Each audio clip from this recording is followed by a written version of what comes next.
Akhil Bharatiya Congress committee के सचिव, तेलंगाना के प्रभारी, भूतपूर्व all India Congress committee minority के चेयरमैन, भूतपूर्व ऑल इंडिया एनएसयूआई के अध्यक्ष, हमारे नौजवान साथी भाई नदीम जावेद जी, पूर्व विधायक, all India Congress committee programme implementation committee के चेयरमैन, तेलंगाना प्रदेश कांग्रेस कमेटी,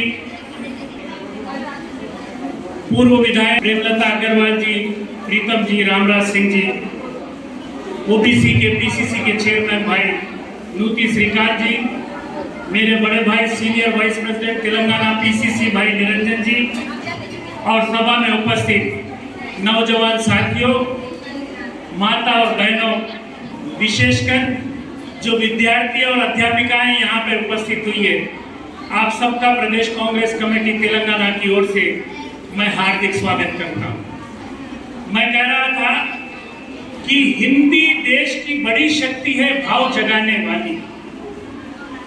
हिंदी देश की बड़ी शक्ति है, भाव जगाने वाली, दिल ही नहीं दिमागों में भी आग लगाने वाली।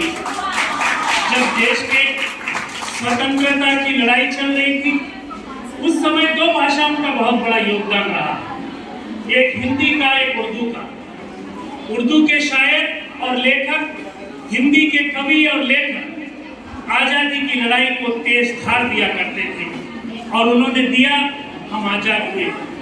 आज इस उपलक्ष्य में मैं भाई नदीम जावेद जी के संज्ञान में ये बात लाना चाहता हूँ, जिसको महेश्वर रेड्डी जी और पद्मावती रेड्डी जी, जो चूंकि दोनों विधानसभा में बैठ चुके हैं और हमें विश्वास है ये आगे भी चल के विधानसभा की शोभा बढ़ाएंगे।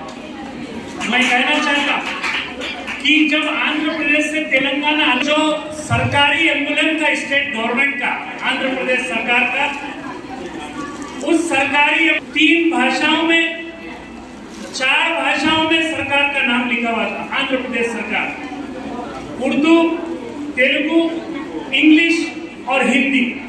लेकिन 2014 में जब तेलंगाना का गठन हुआ तो के चंद्रशेखर राव की टीआरएस सरकार ने जब है उसमें से हिंदी को गायब कर दिया। अब जो तेलंगाना सरकार का ऑफिशियल एम्बुलेंस है, उसमें अंग्रेजी में लिखा है तेलंगाना सरकार, उर्दू में लिखा है तेलंगाना सरकार, तेलुगु में लिखा है तेलंगाना सरकार, लेकिन हिंदी जो पहले से उसमें उल्लेखित था, उसको चंद्रशेखर राव ने माइनस कर दिया, हटा दिया। इससे इस बात की तस्दीक होती है कि टीआरएस पार्टी और के चंद्रशेखर राव हिंदी विरोधी, जो हिंदी भाषी।